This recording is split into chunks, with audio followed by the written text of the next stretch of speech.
मैं मुसलमान हूं। मैं प्रधानमंत्री मुख्यमंत्री नहीं बन सकता क्योंकि मेरी तादाद कम है और जातिवाद ज्यादा।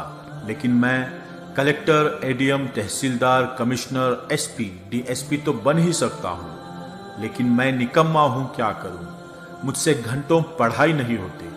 अगर मैं पढ़ने लग गया तो चौराहों की रौनकें खत्म हो जाएंगी, जो कि मैं होने नहीं दूंगा। मैं पढ़ गया तो गुटखा, ताश पत्तियां छूट जाएंगी, जो कि मैं छोड़ना नहीं चाहता। मैं पढ़ गया तो मोहल्ले की रौनक कम हो जाएगी। दिन भर आवारागर्दी इन्हीं मोहल्ले में ही तो करता हूं मैं। हाँ, काम नहीं है मेरे पास, लेकिन क्या फर्क पड़ता है। अल्लाह के फजल से 2 वक्त की रोटी तो मिल ही जाती है।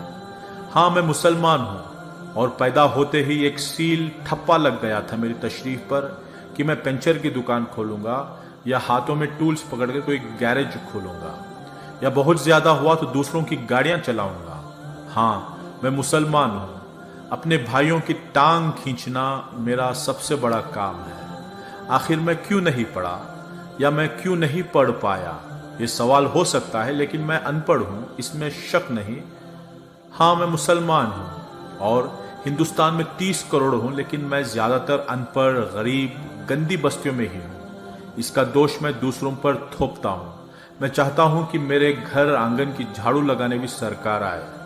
मैं मुसलमान हूं। मैं 15 फीट की रोड को 8 फीट की करने में भी माहिर हूं। फिर उस 8 फीट की रोड पर रिक्शा खड़ी करना भी मेरा अधिकार है। हाँ, मैं मुसलमान हूं जिसका धर्म, पाकी, आदा, ईमान, तालीम अहम बुनियाद है, मानने वाला है, लेकिन मैं इस पर कभी अमल नहीं करता।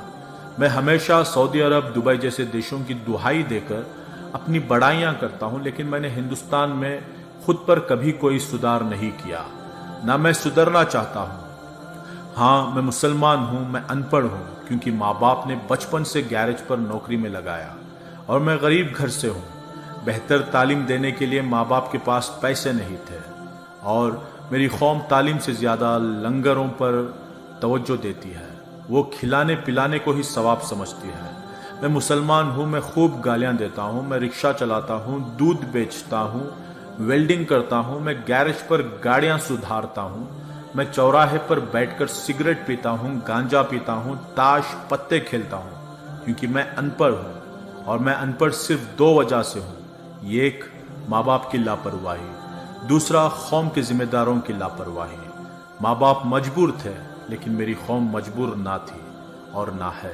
मैंने आंखों से देखा है लाखों रुपये शादियों पर खर्च करते हुए। मैंने आंखों से देखा है लाखों रुपये खवालियों पर उड़ाते हुए।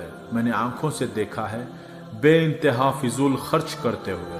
काश मेरे माँ बाप या मेरी कौम मेरी तालीम की फिक्रमंद होती तो आज मैं प्रधानमंत्री या मुख्यमंत्री ना सही, लेकिन मैं आज कलेक्टर, एडीएम, कमिश्नर जैसे बड़े पदों पर होता। बिना वोट पाए भी लाल बत्ती में होता, या कम से कम मैं डॉक्टर, इंजीनियर, आर्किटेक्चर या जर्नलिस्ट या एक अच्छा बिजनेसमैन तो होता ही। लेकिन बचपन से मन में एक वहम घर कर गया कि मियाँ तुम मुसलमान हो और मुसलमान को यहाँ नौकरी आसानी से नहीं मिलती। लेकिन मैं ये तो भूल ही गया कि मेरे नबी सल्लल्लाहु अलैहि वसल्लम ने तमाम जिंदगी तिजारत ही की और तालीम पर अहम जोर दिया।